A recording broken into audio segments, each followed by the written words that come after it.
สวัสดีพี่น้องชาว PCP ทุกคนมื้อนี้เฮาสิมารีวิวตัวนี้เป็นเตอร์มีเทคติคอแล้วก็ดากอนเนาะตัวนี้จะเป็นดากอนแต่ละชุดเฮาใส่24แหวนมันเนาะเฮาใส่24แหวนมันแหลกจะเป็นแหลก8แหวนแต่เปลี่ยนเป็น24แหวนเนาะเฮาจะเอาแหลกตัวนี้เปลี่ยนเนาะนี่เดิมเพิ่นจะเป็นแหลก8แหวนเนาะเราจะมีชุด24แหวนเปลี่ยนเนาะชุด24แหวนเปลี่ยนตัวนี้เราจะเอาตัวนี้เปลี่ยนเป็นแหลก24แหวนเนาะ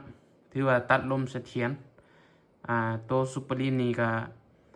กันแหลกไหลดีเนาะเพราะว่าตัวนี้จะเป็นซูเปอร์ลีนแข็งเนาะถือว่าแข็งที่สุดเลยตัวนี้นะแล้วก็โอลิงมากับโรงงานนี่จะทนกว่าเนาะ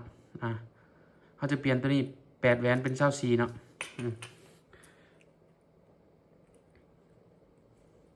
เปลี่ยนตัวนี้8แหวนเป็น24เดิมจะเป็นแบบนี้เลยเนาะเดิมจะเป็นแบบนี้ต่อใส่โต8แหวนเขาสิมารีวิวพอคร่าวๆเนาะ3สุดนี้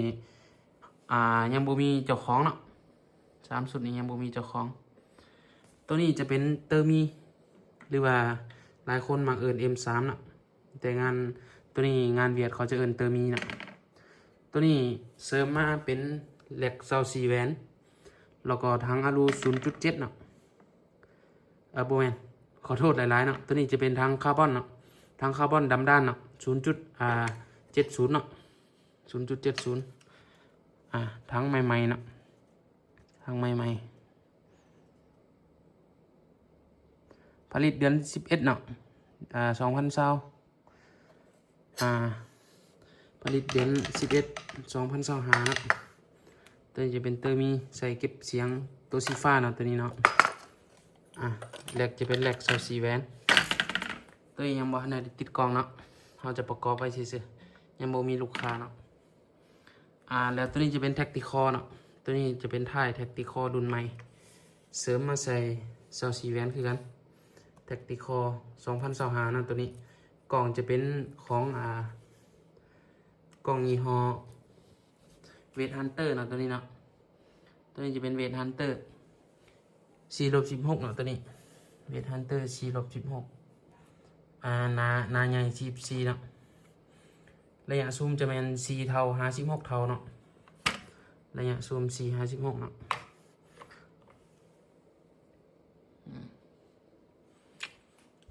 แล้วตัวที่2นี่จะเป็นดากอนเนาะดากอนถ่ายจะเป็นแบบนี้เบาเนาะเหมาะสำหรับยางปลานี่สบายเนาะเบาเลย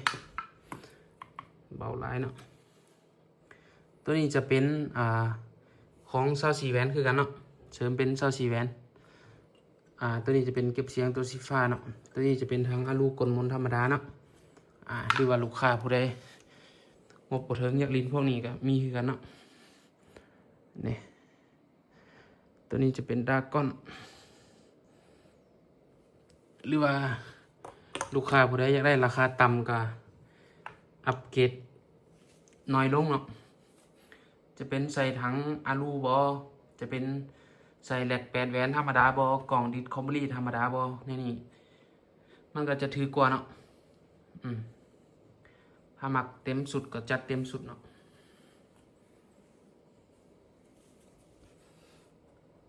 เติมมี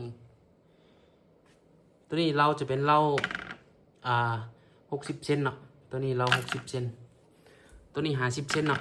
ตัวนี้เรายาว50 เซนส่วนดากอนจะเป็นเรายาว40 เซนเนาะตัวนี้จะเป็น40 เซนแล้วตัวนี้จะเป็นชุด K2 เนาะตัวนี้จะฝากลงต่างแขวงลูกค้าทางสวรรค์เนาะตัวนี้เนาะเอาสิมารีวิวลูกค้าเอาชุด K2 ตัวนี้เป็นชุด K2 เนาะ K2 MC เขามีความทรงเนาะลูกค้าจะมักทั้งน้อยเนาะบ่มักนักเพิ่นว่าตัวนี้จะเป็นทั้งอลูกลมน 0.03 เนาะบ่ฮอด 0.45 0.03วาล์วจะเป็นวาล์ว8,000เนาะด้วยแหลก8แหวนเนาะวาล์ว8,000 2025เนาะใหม่ล่าสุดแหลก8แหวนเหล้าของลูกค้าจะเป็นเหล้าTK เนาะบ่แม่นตัวนี้จะเป็น XM8 เนาะ XM8 12เกียวเนาะ12เกียวเก็บเสียงจะเป็นของเกมเต็กเนาะงานเกมเต็กงานไซงอนเนาะเกมเต็กแหลกตัวนี้จะเป็นแหลก8แหวนอัปเกรดเป็นแหวนมูมิอาแล้วเนาะเป็นมูมิอาซูเปอร์ลีนกับอัปเกรดเป็นซูเปอร์ลีนของแท้แล้วกล้องลูกค้าจะจัดเป็นยี่ห้อมาร์กเนาะยี่ห้อมาร์ก4-16x44ตัวนี้จะเป็นขากล้องเนาะแต่ตัวนี้จะเป็นกิบมือเนาะกิบมือตัวนี้จะเป็นท้ายตัวนี้จะเป็นโม่เนาะแล้วลูกค้าจะจัดเป็นสูบ1ห้องพักเนาะตัวนี้สูบไฟฟ้า1ห้องพักยี่ห้อตัวนี้จะเป็นยี่ห้อที่ว่าคนใส่หลายที่สุดเนาะตัวนี้ยี่ห้อตัวนี้นะที่ว่าใส่ทนเนาะอุปกรณ์ซ้อมก็หาง่ายในบ้านเฮาว่าซั่นซะตัวนี้จะเป็นสูบ1ห้องพักเก็บวัดลมเพิ่นเนาะตัวนี้จะเป็นระบายความร้อนด้วยน้ำเนาะตัวนี้เนาะมันจะมีได้ระบายความร้อนเนาะตัวนี้เป็นได้เขาตัวนี้เป็นปล่อยออกเนาะระบายความร้อนของห้องพักเพิ่นสำหรับลูกค้าผู้ใดที่สนใจเครื่องหานเฮาหันสามารถทักเบอร์หน้าโปรไฟล์ได้เด้อเบอร์หน้าโปรไฟล์ได้แล้วตัวนี้จะเป็นแหลก16แหวนเนาะลูกค้าผู้ใดสนใจแหลก16แหวนเฮาก็มีคือกันเครื่องหากับเขาเนาะตัวนี้แหลก16แหวนถือว่าเสถียรดีเนาะดีกว่า8แหวนธรรมดาแหวนจะเป็นแหวนของมูมิอาแหวนมูมิอาของแท้จากเยอรมันเลยแล้วก็ของซูเปอร์ลีนก็เป็นซูเปอร์ลีนรุ่นแข็งคือกันเนาะจะเป็นรุ่นแข็งแบบขาวหัวขาวนี่เนาะ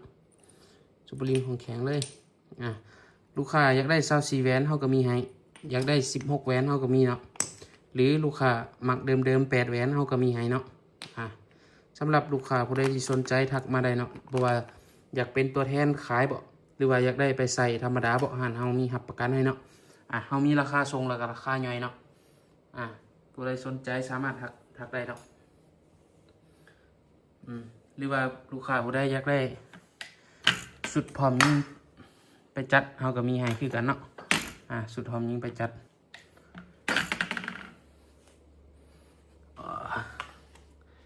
แท็กติคอเนาะงาม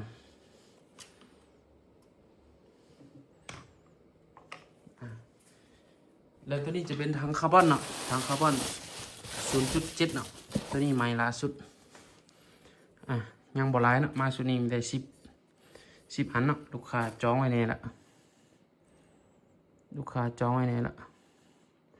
อายุการใช้งานภาษาอังกฤษเฮาก็บ่ค่อยปานใดเนาะน่าจะแม่น10ฮอด2040อายุการใช้งานผู้ใดสนใจสามารถทักเบอร์เฮาได้เนาะแล้วลูกค้าผู้ใดที่ติดตามช่อง YouTube เฮาเนาะเฮาจะมีโปรให้เนาะ